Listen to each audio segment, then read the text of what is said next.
شجع في ثارة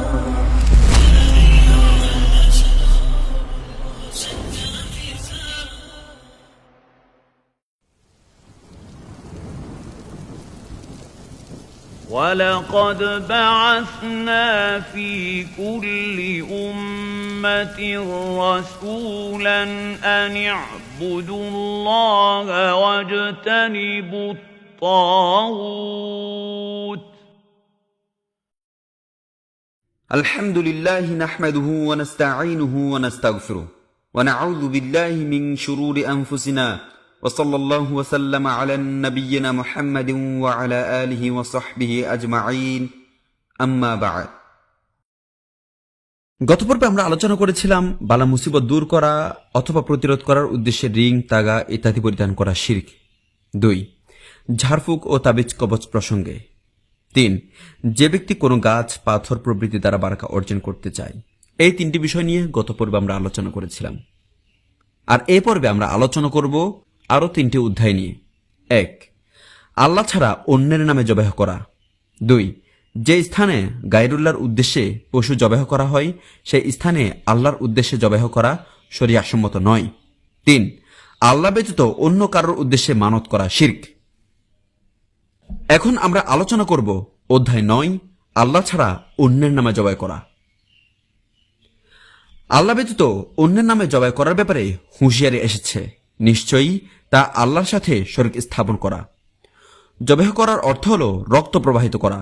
জবাহ করার ক্ষেত্রে 2টি বিষয় গুরুত্বপূর্ণ: কার নামে জবাহ করা হচ্ছে এবং কি উদ্দেশ্যে জবাহ করা হচ্ছে। জবাহ করার সময় বিসমিল্লাহ বললে তার অর্থ হয় আমি আল্লাহর নামে তার সাহায্যে ও তার বারাকা কামনা করে জবাহ করছি। জবাহ করার ক্ষেত্রে উদ্দেশ্য হল ইবাদত ধর্মীয় দিক। এই সকল বিবেচনায় এর 4টি অবস্থা হল: 1 কেবল আল্লাহর উদ্দেশ্যে এবং তার নামে জবাহ করা। এটিই হচ্ছে তাওহীদ, এটি হচ্ছে ইবাদত। অতএব জবাহের সময় 2টি শর্ত জরুরি। প্রথমত আল্লাহর নৈকট্য লাভের উদ্দেশ্যে জবাহ করবে। দ্বিতীয়ত আল্লাহর নাম নিয়ে জবাহ করবে। যেমন কুরবানির পশু, হজ জবাহকৃত পশু, আকিকা ইত্যাদি। যদি কেউ ইচ্ছাকৃতভাবে জবাহের সময় আল্লাহর নাম না নেয় তবে তা হালাল হবে না। আর যদি জবাইকৃত পশু দ্বারা আল্লাহর নৈকট্য উদ্দেশ্য না থাকে এবং অন্য কারো উদ্দেশ্যেও না থাকে, বরং তা মেহমানদারি বা তার নিজে খাবে এই জন্য যদি জবাই করে থাকে তবে তা জায়েজ হবে। এতে শরীয়তের অনুমতি রয়েছে, কেননা সে আল্লাহর নাম নিয়ে জবাই করেছে ও অন্যের উদ্দেশ্যে জবাই করেনি। অতএব তা আল্লাহর হুঁশিয়ারি ও নিষেধের আওতাভুক্ত নয়। 2 আল্লাহর নামে জবাই করা এবং কবরবাসীর নৈকট্য লাভের আশা করা। এটি শিরক।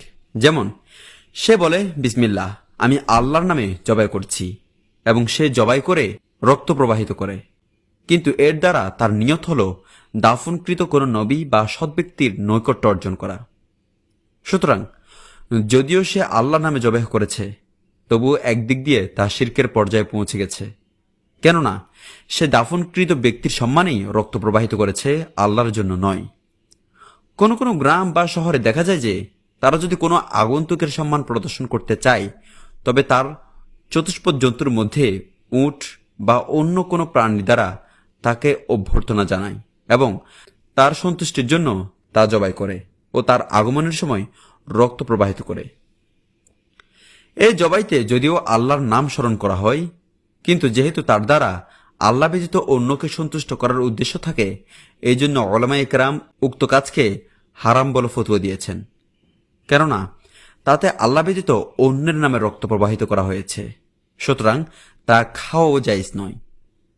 যেহেতু জীবিত কারো সম্মানে জবাই করা ও রক্ত প্রবাহিত করা জায়েজ নেই, অতএব কোনো মৃত ব্যক্তির সম্মানে জবাই করা তো অবশ্যই হারাম হবে, কেননা রক্ত প্রবাহিত করে শুধু এক আল্লাহরই সম্মান করা যেতে পারে, কেননা তিনি রগ শিরা উপশিরায় রক্ত চলাচল করান।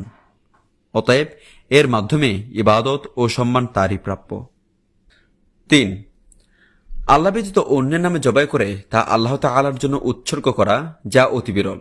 তবে কখনো এরূপ হয় যে কোনো অলির নামে জবাই করে তার মাধ্যমে আল্লাহর নৈকট্য কামনা করা হয়। এই ধরনের কার্যকলাপই প্রকৃতপক্ষে সাহায্য প্রার্থনা ও ইবাদতের শিরক হয়ে থাকে।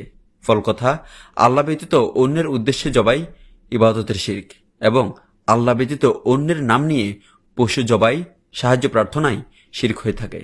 আর এই জন্যই আল্লাহ সুবহানাহু ওয়া তাআলা বলেন, ولا تأكلوا مما لم يذكر اسم الله عليه وإنه لفسق وإن الشياطين ليوحون إلى أوليائهم ليجادلوكم وإن أطعتموهم إنكم لمشركون।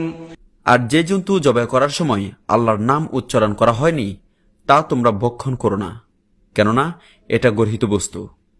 শয়তানেরা নিজেদের সঙ্গী সাথীদের মনে নানা প্রকার সন্দেহ ও প্রশ্ন সৃষ্টি করে থাকে, যেন তারা তোমাদের সাথে ঝগড়া ও বিতর্ক করতে পারে। যদি তোমরা তাদের আকীদা বিশ্বাস ও কাজকর্মে আনুগত্য করো তবে নিঃসন্দেহে তোমরা মুশরিক হয়ে যাবে। সূরা আনআম আয়াত নম্বর 121। আল্লাহ সুবহানাহু ওয়া তাআলা বলেন, قل إن صلاتي ونسكي ومحياي ومماتي لله رب العالمين لا شريك له وبذلك। আপনি বলুন, আমার সলাত, আমার কুরবানি, আমার জীবন ও আমার মরণ সবই আল্লাহ সুবহানাহু ওয়া তাআলার জন্য নিবেদিত, যার কোনো শরীক নেই। সূরা আনআম আয়াত নম্বর 162। আল্লাহ রাব্বুল আলামিন আরো বলেন, ফাসাল্লি লিরাব্বিকা ওয়ানহার, অতএব আপনি আপনার রবের উদ্দেশ্যে সালাত আদায় করুন এবং কুরবানি করুন। সূরা কাউসার আয়াত নম্বর 2। আল্লাহর যে কোনো নির্দেশই ইবাদতের অন্তর্ভুক্ত, কারণ ইবাদত এমন একটি ব্যাপক নাম যাতে আল্লাহর নিকট প্রিয় ও পছন্দনীয় সকল প্রকাশ্য ও অপ্রকাশ্য কথা ও কাজ অন্তর্ভুক্ত। অতএব আল্লাহ যেহেতু সালাতের নির্দেশ দিয়েছেন, সুতরাং তা তার নিকট প্রিয়। অনুরূপ জবাই করার যেহেতু নির্দেশ দিয়েছেন, সুতরাং তাও তার নিকট প্রিয়। সহিহ মুসলিমে একটা হাদিস এসেছে। হাদিসটা আলী রাদিয়াল্লাহু তাআলা থেকে বর্ণিত আছে। তিনি বলেছেন, রাসূলুল্লাহ সাল্লাল্লাহু আলাইহি ওয়াসাল্লাম 4টি বিষয় আমাকে অবহিত করেছেন। 1, যে ব্যক্তি গায়রুল্লাহর উদ্দেশ্যে পশু জবাই করে তার উপর আল্লাহর লানত। 2, যে ব্যক্তি নিজ পিতামাতাকে অভিশাপ দেয় তার উপর আল্লাহর লানত। 3, যে ব্যক্তি কোনো বিদআতকে আশ্রয় দেয় তার উপর আল্লাহর লানত। 4, যে ব্যক্তি জমির সীমানা চিহ্ন পরিবর্তন করে তার উপর আল্লাহর লানত। উক্ত হাদিসটি আলোকপাতের উদ্দেশ্য হল রাসূলুল্লাহ সাল্লাল্লাহু আলাইহি ওয়াসাল্লামের বাণী, যে ব্যক্তি আল্লাহকে বাদ দিয়ে অন্যের নামে জবাই করে আল্লাহ তাকে অভিশাপ দেন, অর্থাৎ আল্লাহকে বাদ দিয়ে অন্যকে সম্মান প্রদর্শন ও অন্যের নৈকট্য অর্জনের জন্য তার প্রতি অভিশাপ। লাআনতের অর্থ হল আল্লাহর রহমত থেকে বিতাড়িত করা।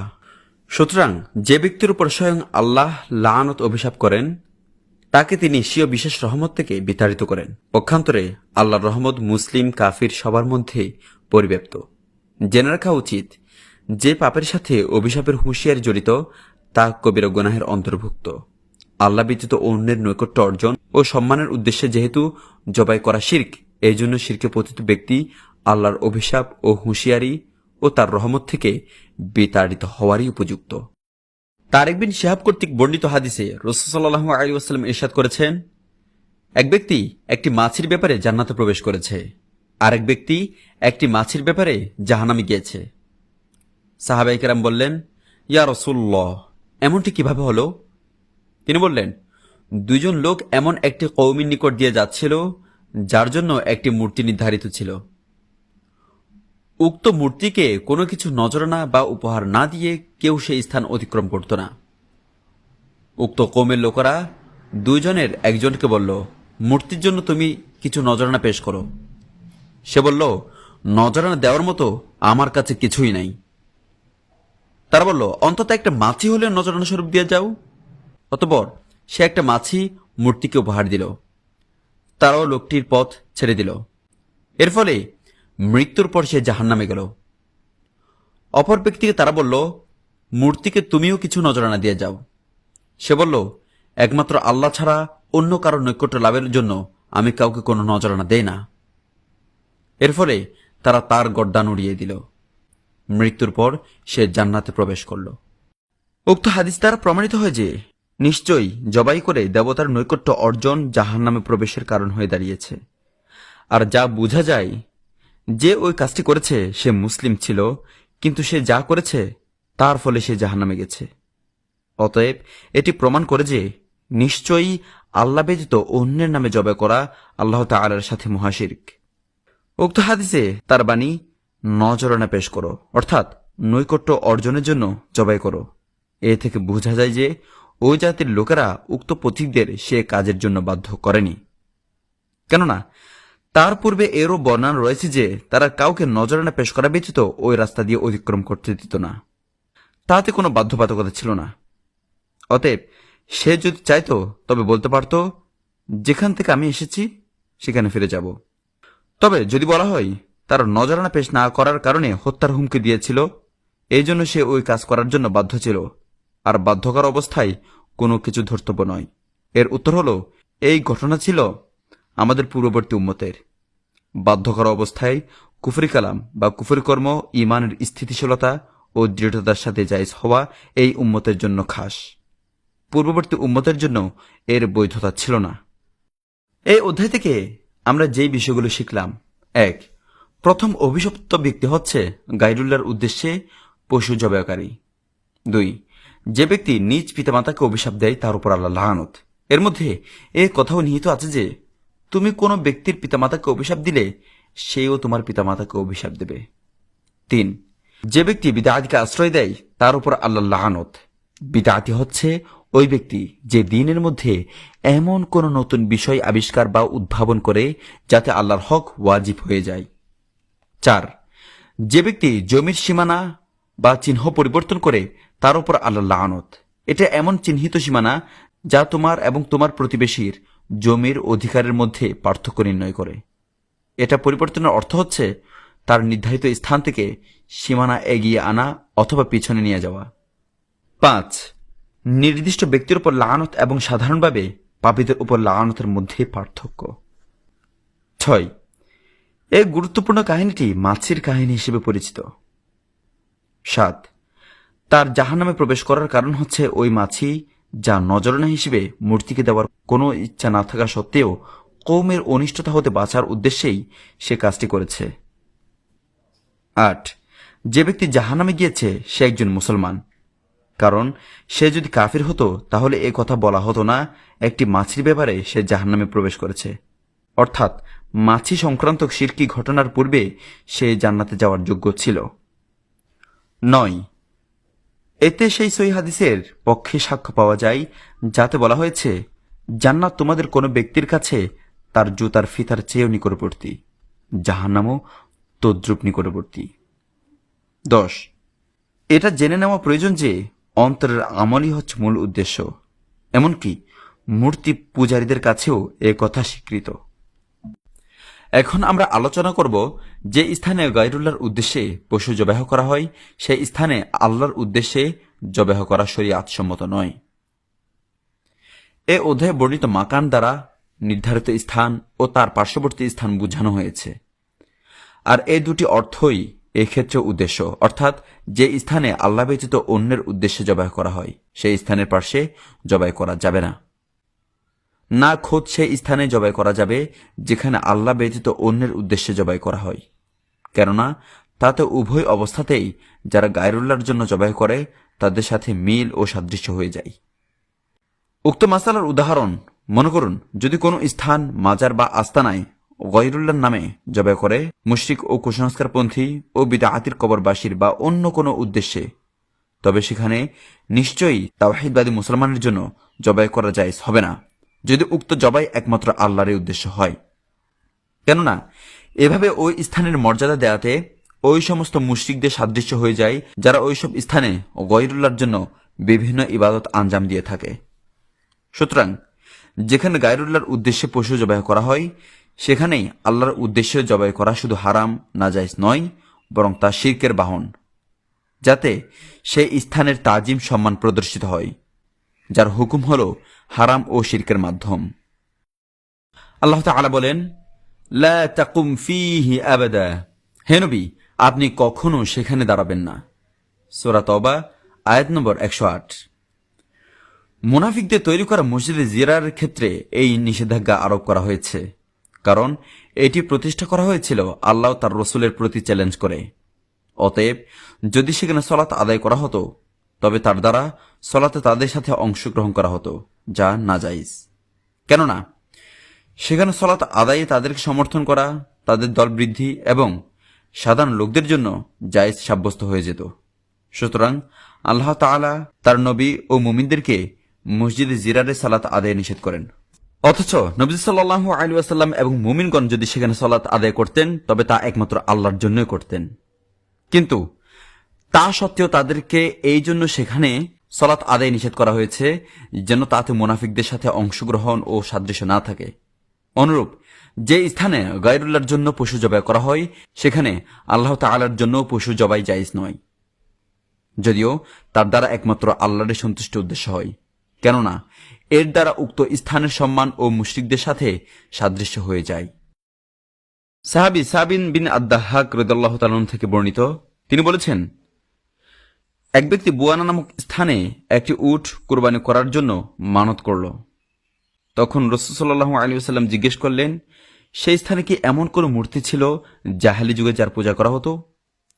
সাহাবায়ে কেরাম বললেন, না। তিনি বললেন, সেই স্থানে কি তাদের কোনো উৎসব বা মেলা অনুষ্ঠিত হতো? তারা বললেন, না। তখন রাসূলুল্লাহ সাল্লাল্লাহু আলাইহি ওয়াসাল্লাম বললেন, তুমি তোমার মানত পূর্ণ করো।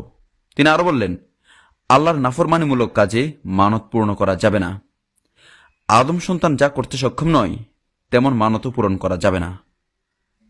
নবীজি সাল্লাল্লাহু আলাইহি ওয়াসাল্লাম তার নিকট বিষয়টির ব্যাখ্যা চেয়েছিলেন, কারণ এটি ব্যাখ্যার দাবি রাখে। পূর্বে এখানে কোনো জাহেলি যুগের মূর্তি থেকে থাকলেও সেখানে জবাই করা জায়েজ হবে না, এ কথা বলার উদ্দেশ্যেই হাদিসটি এখানে আনা হয়েছে। রাসূল সাল্লাল্লাহু আলাইহি ওয়াসাল্লাম বলেন, হাল কানা ফিহা ঈদুম মিন আ'য়াদিহিম ক্বালু লা। ঈদ হলো এমন একটি স্থান বা সময়কে বলা হয় যার দিকে বারবার ফিরে আসা হয়, যা বারবার ফিরে আসে। সুতরাং কোন জায়গাকে ঈদ এই জন্য বলা হয় যে সেখানে লোকদের বারবার আগমন ঘটে এবং একটি নির্ধারিত সময়ে তার দিকে মানুষ প্রত্যাবর্তন করে। অতএব তার বাণী, সেখানে কি তাদের কোনো ঈদ হতো, অর্থাৎ স্থানের ঈদ ও কালের ঈদ। আর মুশরিকদের ঈদসমূহ চাই স্থানসূচক হোক বা কালসূচক, তাদের শিরকি ধর্মের উপরেই তার ভিত্তি হবে, অর্থাৎ তারা তাদের ঈদসমূহে শিরকি ইবাদতসমূহই পালন করে থাকবে এবং ওই সমস্ত জায়গায় যেখানে তারা অন্যান্য অনেক কাজ করে থাকে সেখানকার সবচেয়ে বড় কাজ হল গায়রুল্লাহর নৈকট্যের জন্য জবাই করা ও রক্ত প্রবাহিত করা। সুতরাং এ থেকে বোঝা যায় যে মুশরিকরা যেখানে গায়রুল্লাহর নৈকট্যের জন্য জবাই করে সেখানে তাদের সাথে শরীক হয়ে তাদের প্রকাশ্যে সাদৃশ্য গ্রহণ করা কোনো ক্রমে জায়েজ হবে না, যদিও সেখানে একমাত্র আল্লাহর নৈকট্যের জন্য হয়ে থাকে অথবা একমাত্র আল্লাহর সন্তুষ্টির জন্য সালাত আদায় করা হোক না কেন। নবী সাল্লাল্লাহু আলাইহি ওয়াসাল্লাম পরবর্তী প্রশ্ন করলেন, সেই স্থানে কি তাদের কোনো উৎসব বা মেলা অনুষ্ঠিত হয় কিনা অথবা হতো কিনা? তখন সাহাবে কেরাম বললেন, না। তখন নবীজি সাল্লাল্লাহু আলাইহি ওয়াসাল্লাম উক্ত সাহাবীকে বললেন, তোমার মানত পূর্ণ করো, কেননা আল্লাহর নাফরমানিতে কোনো মানত পূর্ণ করা যাবে না। উলামায়ে কেরাম বলেন, হাদিসের ফা ইন্নাহু এর ফা এ কথায় প্রমাণ বহন করে যে এ মানত পূর্ণ করার বৈধতার কারণ হলো এই মানতে আল্লাহর নাফরমানি নেই। আর নবী সাল্লাল্লাহু আলাইহি ওয়াসাল্লামের ওই ব্যক্তির নিকট থেকে ব্যাখ্যা ওই কথার প্রমাণ বহন করে যে যেখানে কোনো মূর্তি পূজা হয় অথবা মুশরিকদের কোনো ঈদ উৎসব হয় সেখানে আল্লাহর জন্য জবাই করাও আল্লাহর নাফরমানির অন্তর্ভুক্ত। এই অধ্যায় থেকে আমরা যে বিষয়গুলো শিখলাম: 1. লা তাকুম ফিহি আবাদা, এই আয়াতের তাফসির। 2. দুনিয়াতে যেমনিভাবে পাপের ক্ষতিকর প্রভাব পড়তে পারে তেমনিভাবে আল্লাহর আনুগত্যের কল্যাণময় প্রভাব পড়তে পারে। 3. মান্যতের মাধ্যমে কোনো স্থানকে খাস করা কোনো দোষের বিষয় নয় যদি তাতে শরিয়ার কোনো বাধা বিপত্তি না থাকে। 4. জাহেলি যুগের মূর্তি থাকলে তা দূর করার পরও সেখানে মানত করতে নিষেধ করা হয়েছে। 5. মুশরিকদের কোনো উৎসব বা মেলা কোনো স্থানে অনুষ্ঠিত হয়ে থাকলে তা বন্ধ হওয়ার পরও সেখানে মানত করা নিষিদ্ধ। 6. মুশরিকদের উৎসব স্থলে মানত করলে তা পূর্ণ করতে হবে না, কারণ তা অবাধ্যতার মানত। 7. মুশরিকদের উৎসব বা মেলার সাথে কোনো কাজ সাদৃশ্যপূর্ণ ও সামঞ্জস্যশীল হওয়ার ব্যাপারে খুব সাবধান থাকতে হবে। 8. পাপ কাজের কোনো মানত নেই। 9. যে বিষয়ের উপর আদম সন্তানের কোনো হাত নেই সে বিষয়ে মানত পুরা করা যাবে না। এখন আমরা আলোচনা করব অধ্যায় 11 নিয়ে। আর আলোচনার বিষয়বস্তু হল আল্লাহ ব্যতীত অন্য কারোর উদ্দেশ্যে মানত করা শিরক। আল্লাহ তাআলা বলেন, ইউফুনা বিন নাযর, তারা মানত পূর্ণ করে। সূরা দাহর আয়াত নম্বর 7। এই আয়াতে আল্লাহ তাআলা মানত পূর্ণকারীদের প্রশংসা করেন। এতে প্রমাণিত হয় যে মানত শরীয়তসম্মত ও আল্লাহর প্রিয় ইবাদত। আর যেহেতু এটি ইবাদতের অন্তর্ভুক্ত, এজন্য তা গয়রুল্লাহর জন্য পালন করা মহা শিরক। আল্লাহ তাআলা আরো বলেন, আর তোমরা যা কিছুই খরচ করো আর যে কোনো মানতি করো আল্লাহ তাআলা জানেন। সূরা বাকারা আয়াত নম্বর 270। সেই বুখারীতে আয়েশা রাদিয়াল্লাহু তাআলা থেকে বর্ণিত আছে, রাসূলুল্লাহ সাল্লাল্লাহু আলাইহি ওয়াসাল্লাম বলেছেন, যে ব্যক্তি আল্লাহর আনুগত্যের কাজে মানত করে সে যেন তা পূরণ করার মাধ্যমে তার আনুগত্য করে, আর যে ব্যক্তি আল্লাহর নাফরমানিমূলক কাজে মানত করে সে যেন তার নাফরমানি না করে, অর্থাৎ মানত যেন পূরণ না করে। সেই বুখারী। এই হাদিসে জায়েজ মানত পূর্ণ করার নির্দেশ রয়েছে। এ থেকে বোঝা যায় এটি আল্লাহর প্রিয় ইবাদত, কেননা যা কিছু ওয়াজিব তাই ইবাদতের অন্তর্ভুক্ত, আর যা কিছু তার মাধ্যম সেগুলি ইবাদত, অতএব করার মাধ্যমও মানতের অন্তর্ভুক্ত। সুতরাং যদি মানতই না মানা হয় তবে পূর্ণই বা কি হবে? এই জন্য মানত পূর্ণ করা ওয়াজিব। মানুষ যেহেতু মানতের ইবাদতকে নিজেই নিজের জন্য অপরিহার্য করেছে, রাসূলুল্লাহ সাল্লাল্লাহু আলাইহি ওয়াসাল্লাম বলেছেন, যে ব্যক্তি আল্লাহর নাফরমানির মানত করবে সে যেন তার নাফরমানি না করে। তা হবে মানুষের নিজের উপরে নিজে আল্লাহর নাফরমানিকে অপরিহার্য করে নেওয়া, কেননা তা আল্লাহর পক্ষ থেকে নিষিদ্ধ পাপাচারের সাথে সাংঘর্ষিক, এবং এ ধরনের লোকদের জন্য শপথের কাফারা অপরিহার্য হয়ে যায়, যার বিস্তারিত বর্ণনা ফিকাহ কিতাবসমূহে রয়েছে। আল্লাহ তাআলার জন্য মানত করা মহা ইবাদত এবং গয়রুল্লাহর নামেও মানত করা ইবাদত। অতএব গয়রুল্লাহর জন্য মানতকারী যখন সে মানত পূর্ণ করে তখন সে গয়রুল্লাহর ইবাদত করল, যা মহা শিরক। পক্ষান্তরে আল্লাহর জন্য মানতকারী যখন সে মানত পূর্ণ করে তখন সে আল্লাহর ইবাদত করে। এই অধ্যায় থেকে আমরা যে বিষয়গুলো শিখলাম: 1. নেক কাজে মানত পূরণ করা ওয়াজিব। 2. মানত যেহেতু আল্লাহর ইবাদত হিসেবে প্রমাণিত সেহেতু গায়রুল্লাহর জন্য মানত করা শিরক। 3. আল্লাহর নাফরমানিমূলক কাজে মানত পূরণ করা জায়েজ নয়। ইনশাআল্লাহ পরবর্তী পর্বে আমরা এই 3টি বিষয় নিয়ে বিস্তারিত আলোচনা করব। 1. আল্লাহ ব্যতীত গয়রুল্লাহর কাছে আশ্রয় চাওয়া শিরক। 2. আল্লাহ ব্যতীত অন্য কারো নিকট সাহায্য চাওয়া অথবা দোয়া করা শিরক। 3. অক্ষমকে আহ্বান করা শিরক। আল্লাহ সুবহানাহু ওয়া তাআলা আমাদের অন্তরকে হিদায়াতের উপর স্থির রাখুন এবং সত্য গ্রহণ করার শক্তি দান করুন। ওয়া আখিরু দাওয়ানা আনিল হামদুলিল্লাহি রাব্বিল আলামিন ওয়া সাল্লাল্লাহু আলা নাবিয়্যিনা মুহাম্মাদিন ওয়া আলা আলিহি ওয়া সাহবিহি আজমাইন।